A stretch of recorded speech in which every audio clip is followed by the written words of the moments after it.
How to get New York State ID. Go to a New York State DMV office. Bring proof of identity like a passport or birth certificate. Bring proof of Social Security number such as a Social Security card or W-2. Bring proof of New York residency like a utility bill or lease agreement. Fill out the application form for a non-driver ID. Have your photo taken at the DMV. Pay the applicable ID fee. If under 18, bring a parent or guardian to co-sign the application. Provide any additional documents if requested by the DMV.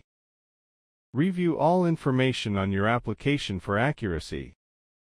Submit the application to the DMV staff. Receive a temporary ID while your official ID is processed. Wait for your permanent ID to arrive by mail. Keep your ID in a safe place once it arrives. Thank you for watching.